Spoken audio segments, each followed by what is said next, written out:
Immigration interview questions bang stress mo ka bright side? May follower ako na naiyak kasi muntik ma-offload sa Naya. Mali kasi ang sagot niya sa IO. Chill ka lang po dahil madali lang ang border control. Basta alam mo ang tamang isasagot mo. Unang tanong lagi dyan ay kung ano ang purpose of your visit. Sabihin mo lang kung tourist ka o may business meeting. Dapat match ito sa visa mo para walang problema. Bawal ang paligoy-ligoy na sagot. Pangalawa ay kung gaano katagal ka mag-stay sa bansa. Huwag mong sabihing around 2 weeks o maybe 10 days. Sabihin mo exact time frame tulad ng 14 days. Halatang low risk ka kapag ganito. Pangatlo ay kung saan ka titira. Dapat kabisado mo po ang pangalan ng hotel.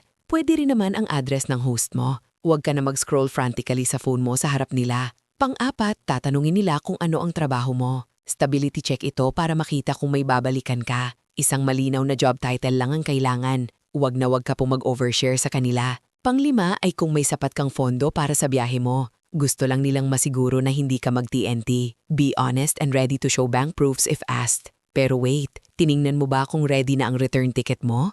Pang-anim ito sa listahan ng mga hahanapin nila. Kailangan ng proof of onward travel bago maubos ang visa. Keep a printed copy ready po para iwas ka ba. Pangpito, tatanungin kung sino ang bibisitahin mo. Aalamin nila kung may family connections ka doon. Risk for overstaying kasi ito minsan para sa kanila. Simpleng yes or no lang ang sagot dito ka bright side. Bawal talaga ang defensive energy. Pangwalo, aalamin kung galing ka na ba sa bansa nila dati. Consistency check lang po ito ng travel history mo. Huwag mo na gawing story time ang sagot mo dito. Pangsyam, tatanungin kung saan ang galing ang flight mo. Sabihin mo lang yung exact city and country ng point of origin. Chine-check lang nila kung galing ka sa high-risk location. Pang-10, aalamin kung meron kang anything to declare. Kasama dito ang cash lagpas $10,000, pati na rin mga agricultural goods at illegal items. Kapag in doubt ka po, i-declare mo na lang agad. Iwas heavy fines at denied entry ka kapag ganito. Predictability at honesty lang ang hanap nila. Match your words with your documents palagi. Itag mo yung tropa mong ganitong-ganito ang galawan kapag nag-aayos ng travel documents sa airport.